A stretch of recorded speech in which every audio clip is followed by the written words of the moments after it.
His Divine Grace, A.C. Bhaktivedant Swami Prabhupada, is the founder Acharya of the International Society for Krishna Consciousness, ISKCON, which, as you probably know, is now spread all over the world, with many people from many countries committed to daily chanting of the Maha Mantra, Hare Krishna, Krishna Krishna, Hare Hare, Hare Rama, Rama Rama, Hare Hare. And not only chanting this Maha Mantra, but also following principles that even many people in India think are very difficult to follow. Just like there are many people have come here over this weekend who like to worship Krishna. You've all come here because you like to worship Krishna, isn't it? Presumably. Is it not? Yes. So mostly from the Indian community, although of course Krishna is not Indian, although he appears in India. So that culture is going on. People born in India, up to the present day, many of them still have a natural attraction for Krishna. So many people are coming and they like to chant Hare Krishna and see the beautiful form of Krishna and maybe give some donation for the service of Krishna, and in this way perform bhakti. But still, out of so many people coming, not many are immediately ready to follow all the principles of Shuddha Krishna Bhakti, or pure devotional service, which include no intoxication down to tea, coffee, pan, gudka, etc. And no illicit sex, no gambling, and no meat eating, including fish and eggs, and also actually including garlic and onions. Now, I'm not saying this to put you all down, those of you who are not following these principles, but just to point out that Srila Prabhupada, he brought the most authentic and pure path of Krishna Bhakti. He didn't water anything down for the sake of popularity. In fact, we find that among the many gurus or so-called gurus who came to the Western world from India, almost all of them who were what you might call successful, made themselves famous and named their institution after themselves. But Srila Prabhupada made Krishna famous all over the world. But up to the present time, even though many, many people all over the world know at least the name of Krishna, which wasn't the case 40 years ago. 45 years ago. Krishna, the name of Krishna was widely known in India and hardly known at all outside India, but now the name of Krishna is known all over the world. But even now, the name of Srila Prabhupada is not widely known, because he promoted Krishna. He wanted to see that Krishna was glorified, because he is a pure devotee of Krishna, and a very great pure devotee of Krishna, who could bring others to Krishna Bhakti. No one thought it was possible 45 years ago, if people in India were told that all over the world very soon there will be people chanting Hare Krishna and following the principles of Sanatan Dharma very strictly, more strictly than almost all Hindus. We find among the Hindus that pretty much everyone is drinking tea at least, or in South India coffee, and most of the sadhus, they also smoke bidis.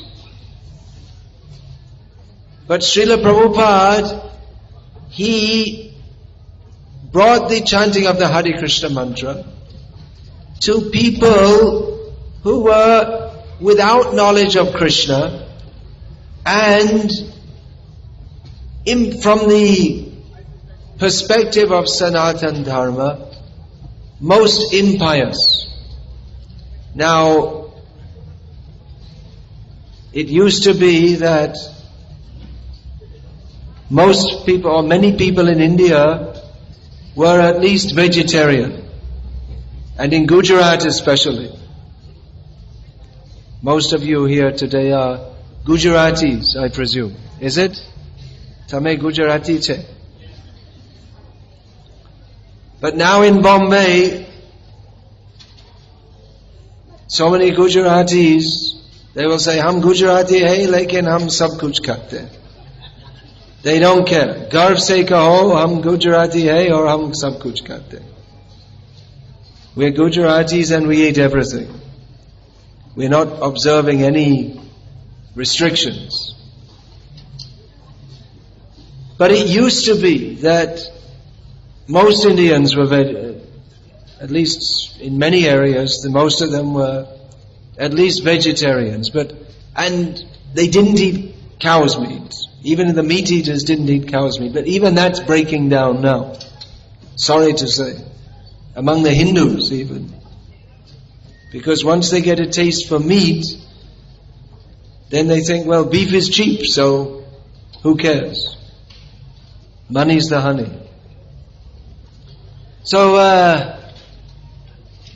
Srila Prabhupada, he went to preach Krishna Bhakti among people who had no idea of Krishna, never heard the name of Krishna, who were meat eaters, and to whom the rules of bhakti seemed strange. I know myself when I was in the 1970s at school in Hemel Hempstead, not far from here, that I was becoming vegetarian, and it was considered something very strange or crazy, actually. So for people in the Western world not to perform all these sinful activities is considered something very strange. But Srila Prabhupada went among the most unlikely people, and by the force of his own bhakti brought so many people to Krishna consciousness and made them convinced to the level that they studied Bhagavad Gita very carefully, practiced very seriously. I know myself when I first came here, there was snow outside. But devotees, I stayed overnight, and the devotees got me up before 4 o'clock in the morning for a cold shower. I was just a visitor, but in those days, it was all or nothing.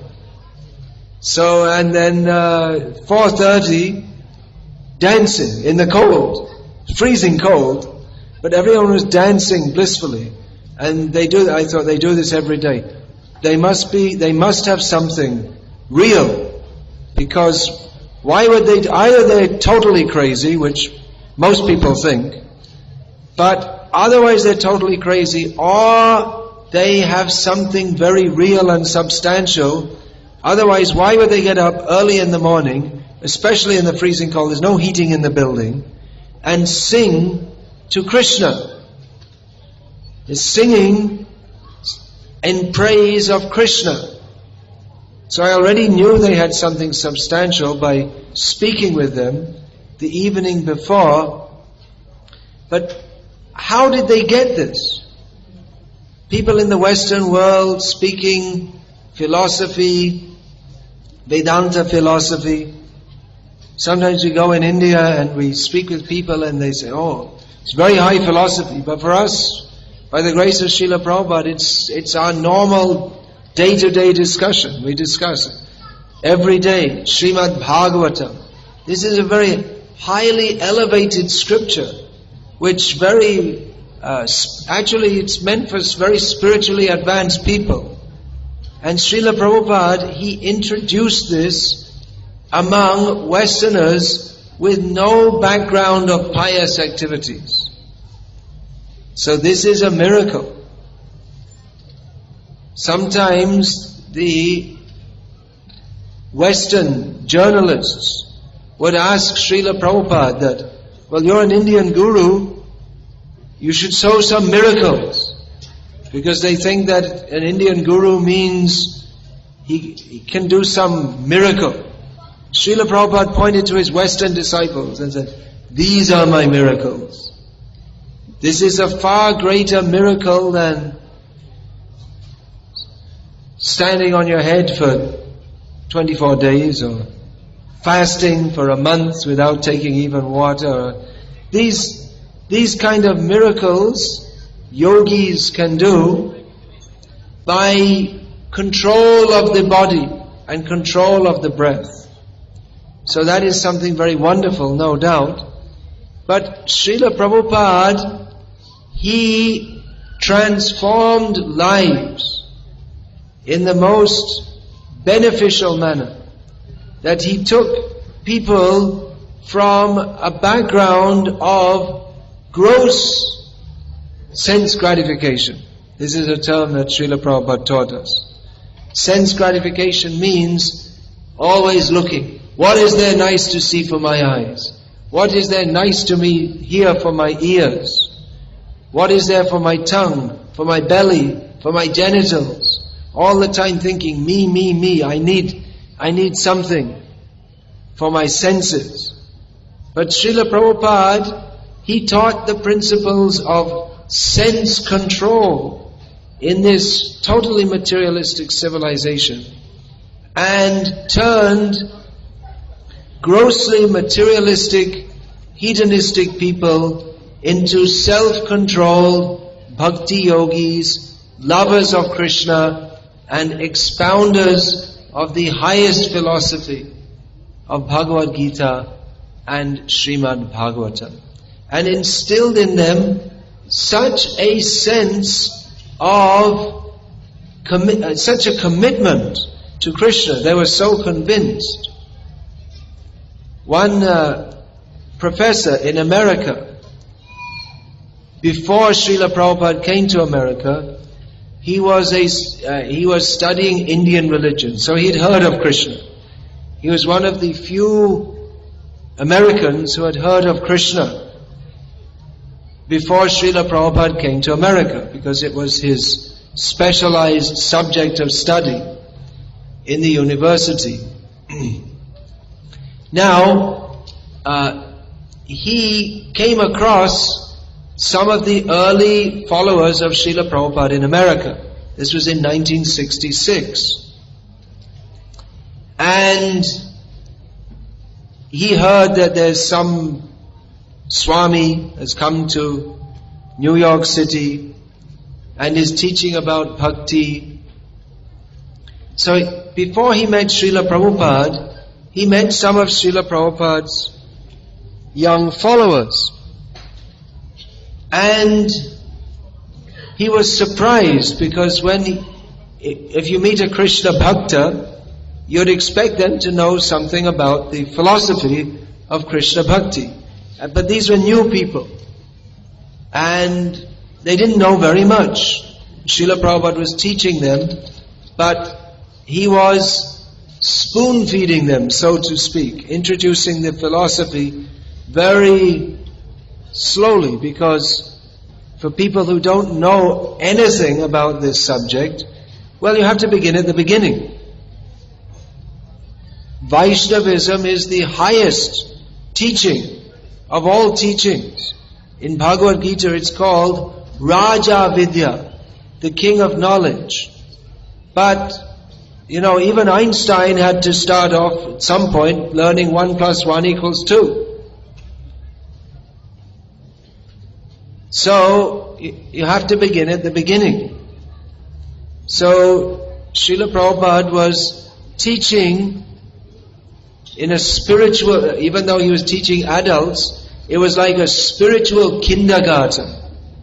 So Srila Prabhupada was teaching at a very basic level. So this professor, Thomas Hopkins was his name, he was surprised. He couldn't understand, because he himself, being a professor studying South Asian religions, as they call it, he himself was quite conversant with the philosophy of bhakti, although he didn't practice it, but he knew about it at least theoretically.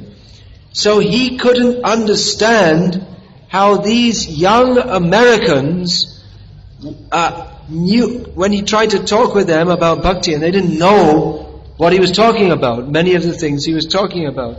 So he couldn't understand how these young Americans knew so little about bhakti, but they were so committed to it that they were following principles which young Americans at that time especially, they didn't follow at all. At that time, in America, that generation, the most popular thing was free sex. And Srila Prabhupada was teaching no illicit sex. Sex is only allowed within marriage for the procreation of children.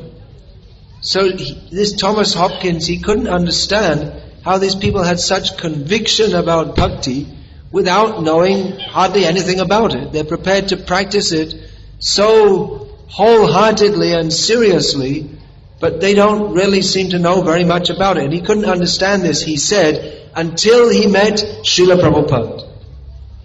Because simply the rules and regulations and the systems and the rituals of devotion to Krishna, that will not infuse anyone with the life of bhakti, with the desire to perform bhakti.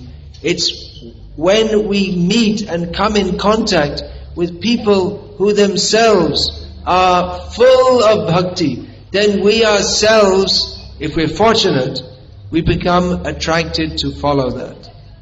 So Srila Prabhupada, he didn't simply introduce a set of rules and regulations. He didn't come in and say, alright, chant Hare Krishna and follow these rules, otherwise you're going to hell forever.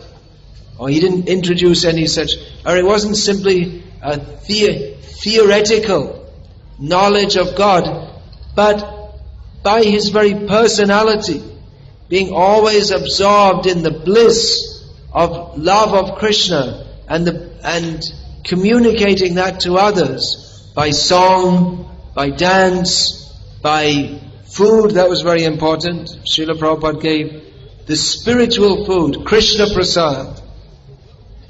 So by his very personality and his intense Krishna consciousness, and despite being obviously such a saintly person and worthy of the reverence of everyone, Srila Prabhupada was nevertheless completely unpretentious and related to all kinds of people without any airs that I know more than you, I'm better than you. So the very personality of Srila Prabhupada was so Krishna conscious that Professor Thomas Hopkins, this dilemma, or this dichotomy, he couldn't understand how people could be so committed to bhakti with so little deep knowledge of it. But when he came in contact with Srila Prabhupada, he could understand that here is a real saint. Here is a person who is not simply talking about bhakti, but he's living it at every moment, intensely. So that's surprising, isn't it? We don't expect to come across saintly people or genuine sadhus in this age of gross materialism. When we hear about saints, in the Christian tradition, the Saint Francis of Assisi is famous as a saintly person. There may be more others, but I'm not so much in touch. No doubt there are many saintly persons in the Christian tradition. And in Indian culture, there are so many, or in Indian history, there are so many great devotees of Krishna: Ramanujacharya, Vallabhacharya, Madhvacharya, so many great devotees, Surdas, Narsi Mehta. These are all famous names in India of great devotees, but they were all in the past, isn't it? All a long time ago. And India, after political independence from Britain, became industrialized, and Pandit Nehru and others, especially, they led the campaign to bring India into the modern world, and Pandit Nehru propagated that India had enough religion. We had too much religion. Now we need more industries. So the materialistic atmosphere was being propagated in India, and the West was completely materialistic anyway. I mean, even the Christian religion in the West has been in decline practically since the 19th century with the introduction of Darwinism. There are so many different factors. With factories, then there's a need for consumerism. The factories, to do business, they have to inspire people to go on buying more and more and more things, which makes them materialistic. And this works against spiritual life, because greed or the desire to possess more and more things, obviously that doesn't go with spiritual life. So it's a very materialistic age, both in India and in the West. So it's not expected that in such a materialistic age, such great saintly persons as in the past, like Madhvacharya, Ramanuja, Vallabha and so many, there would be any such great saintly persons. Or even if there were, it's not expected that even if there were to be any such saintly person, it's not to be expected that many people would follow them, because most people are going in the other direction. They're grossly materialistic. And with the advent of gross materialism, philosophical thinking, which anyway most people are not very philosophical in any age, but that's practically come to a halt. So it's very difficult to engage people in genuinely philosophical discussion, because most people aren't used to that at all. Most people's way of thinking is very shallow. Just, drink a pint of beer and go to the football game, and that's about it. Turn on the TV. And most people don't have time to think like this. They're so busy and so harassed with the stress of modern life. So it's not expected that even if there were to be any great saintly person, that many people would take up this strict, pure way of life and dedicate themselves fully to Krishna bhakti and go deeply into understanding Bhagavad Gita, Srimad Bhagavatam, and other literatures, spiritual and philosophical literatures. But Srila Prabhupada did this.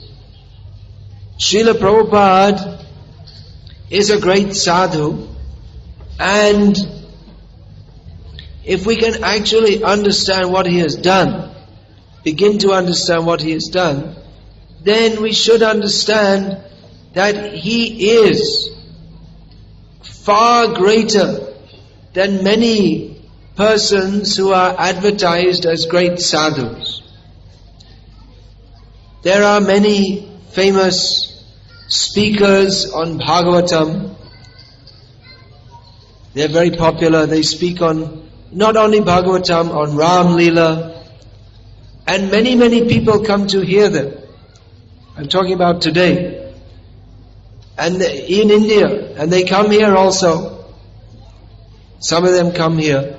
Highly reputed Kathakas. They speak for 7 days or whatever. And many people come. Not so many people came to hear Srila Prabhupada. But what Srila Prabhupada gave was of far greater value than these popular Kathakas who attract many people. One reason they attract many people is because they speak in a style which is attractive. And they speak on Leela. They don't speak on the philosophy. And they don't demand anything of the people who come to them. They don't even suggest to the people who come to them to lead a pure life. They don't suggest, for instance, that they should rise early in the morning, chant Hare Krishna, stop drinking tea. Why they'll just say to stop drinking tea? They themselves are drinking tea. Now you may think, well, tea is a very small thing, and why are we talking about that? But that's the point. If we're not pure in our activities, then we cannot come to Krishna, who is the supreme pure. So Srila Prabhupada, he is categorically better than all these popular sadhus who are interested in their own popularity. But Srila Prabhupada was interested in giving people the real thing. This real thing is not a term invented by Coca-Cola's advertising agency. It's there in the beginning of Srimad Bhagavatam. Vedyam Vastavam Atra Vastu. The Srimad Bhagavatam is the real thing, the real object of knowledge, which can be attained by rejecting dharma projita kaitava atra.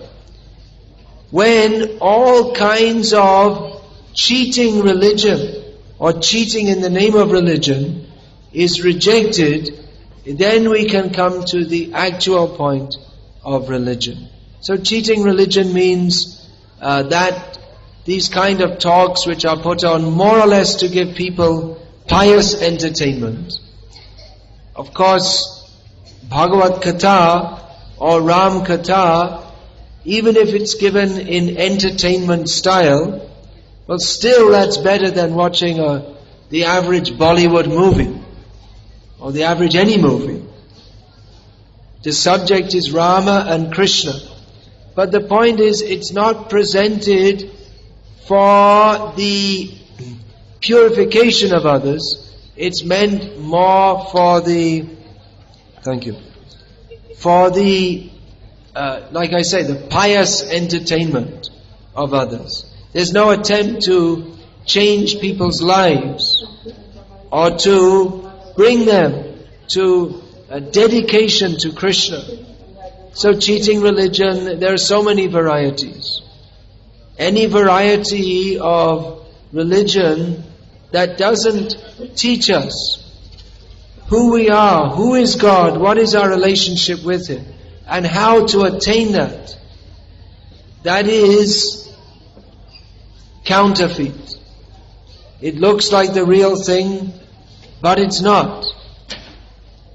So Srila Prabhupada, Hare Krishna, his gift was that he didn't give any watered down process. He made adjustments for the Western world. He was practical and realistic enough, not head in the clouds, otherworldly, but practical enough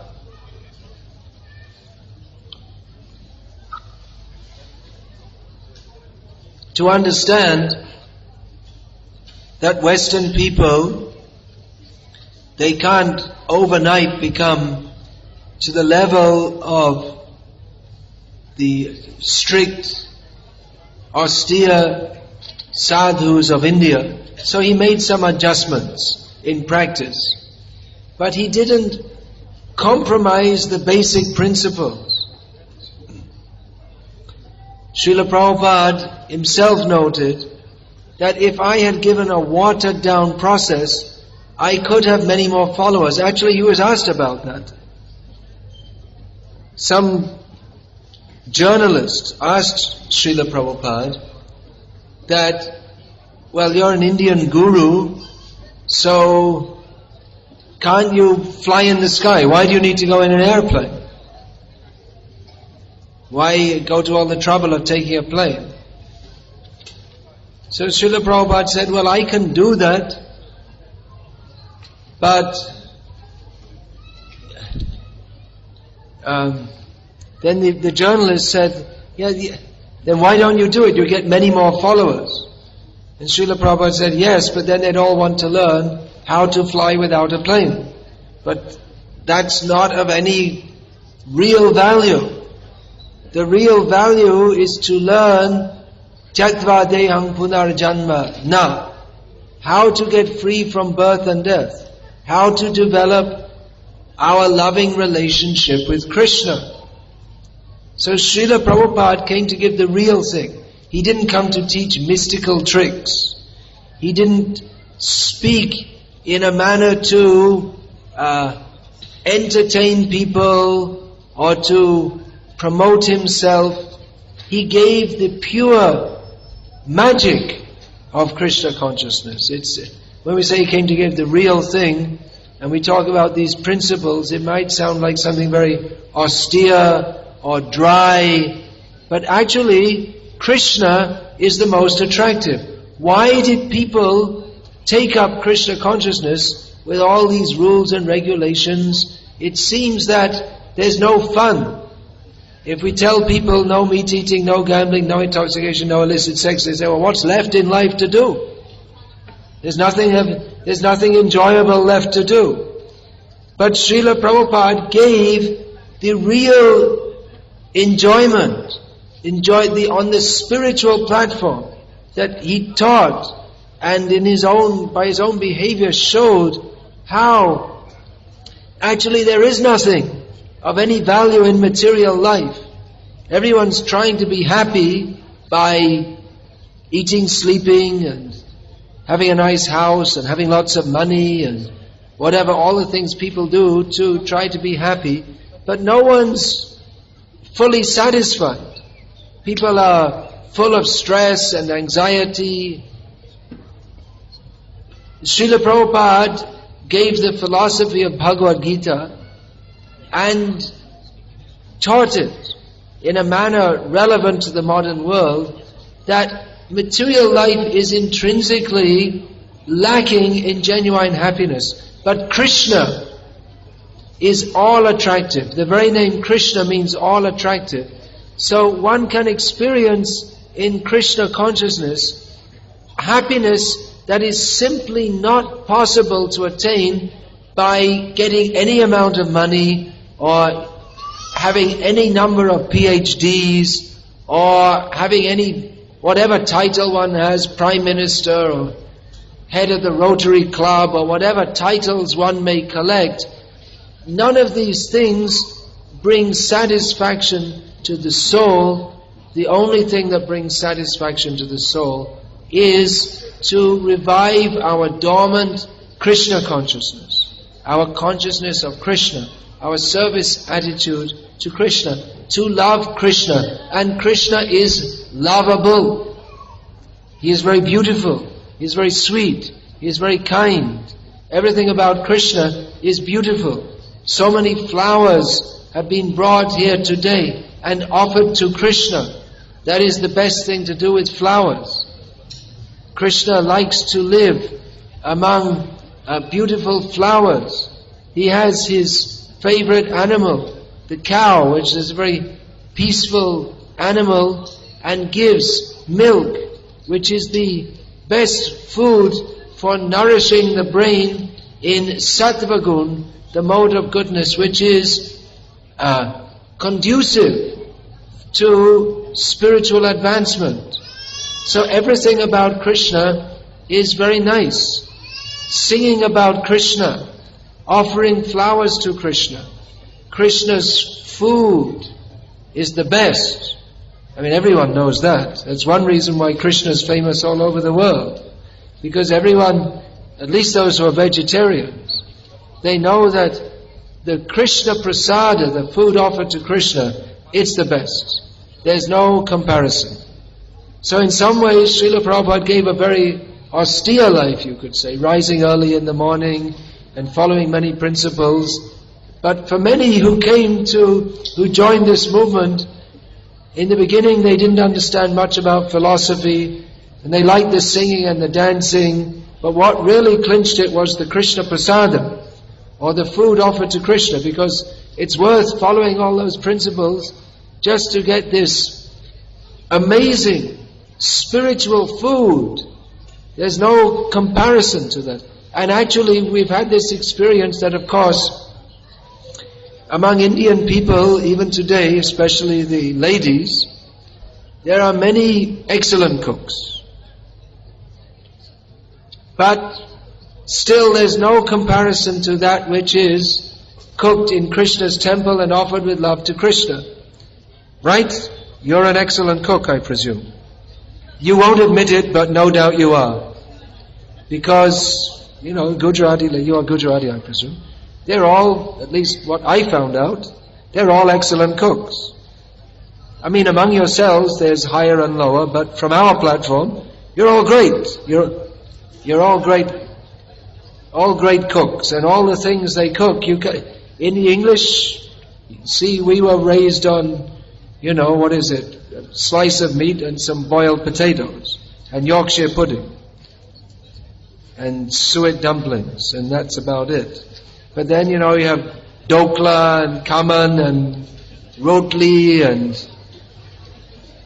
so many things. What is that? Surat ma? What is it?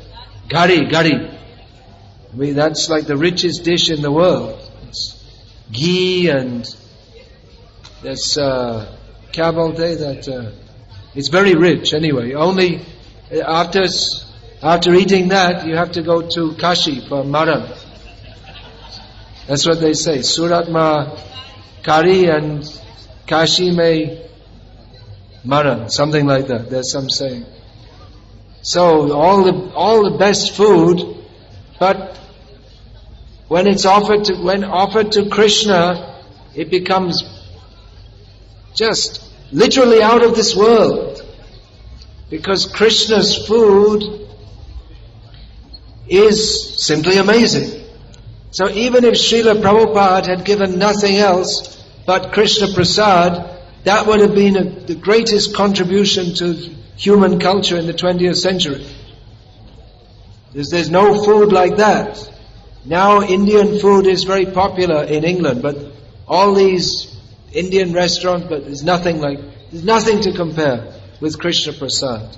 But Prabhupada didn't only give Krishna Prasad, he gave the name of Krishna, chanting of Hare Krishna, festivals like this Janmashtami is a huge festival, then Rath Yatra festival, all over the world, so many festivals. He gave Bhagavad Gita, the philosophy by which we can understand who we are, how we can become free from the suffering, the actually intense suffering of material life, modern life. So many people are so screwed up that they're taking intoxication, or they're committing suicide, or they're killing someone else, or committing violent crimes, and people can't live peacefully, even in their homes. Anytime they can be burgled, and society's a mess. We all know it. Whatever the reasons may be, modern life is, at best we can say, euphemistically we can say, it's highly stressful. So Srila Prabhupada gave the understanding by which we can be free from all this distress by understanding our relationship with the all-loving Krishna. And what Srila Prabhupada gave, this is another very important point,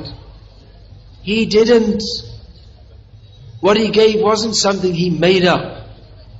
It wasn't some kind of hodgepodge that he put together, but he strictly followed the ancient tradition, the ancient scriptures, the ancient principles. He never presented himself that I am very great, which he was obviously, but he simply presented himself as a servant of Krishna and a servant of all the previous devotees and sadhus, and a servant of humanity, and a servant of all living beings.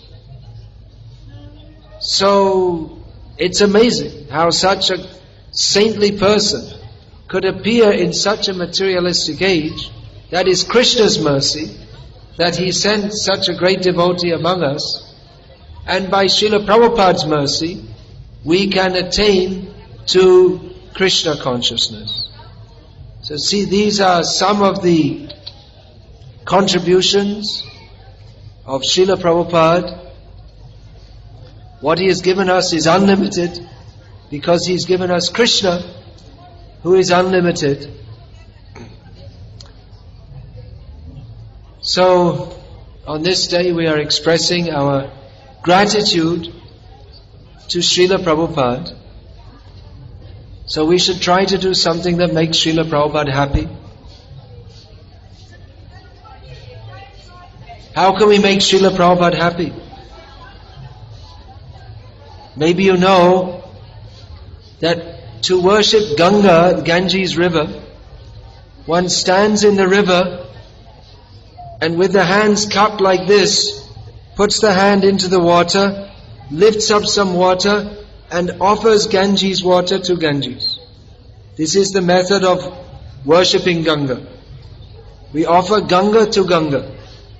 So Srila Prabhupada gave us Krishna consciousness, and to express our gratitude to him, what can we do? We can't give him anything because he's fully satisfied himself in Krishna consciousness. But if we chant Hare Krishna, Srila Prabhupada will become very pleased, because he likes to see us worshipping Krishna. He has no personal desire. So I'm going to invite you now to please join us again in chanting Hare Krishna. Especially this time, remembering that this will make Srila Prabhupada very pleased. And we want to please Srila Prabhupada. So please, for the purification of our own souls and for developing Krishna Bhakti, for praising Krishna, and especially this time, to please Srila Prabhupada, let's all chant Hare Krishna. You'd like to do that? Is it a good idea? Thank you very much. So please chant with me. It means I'll chant first, and then you chant after me. You all know the system. Hare Krishna, Hare Krishna, Krishna Krishna, Hare Hare, Hare Rama, Hare Rama, Rama Rama, Hare Hare.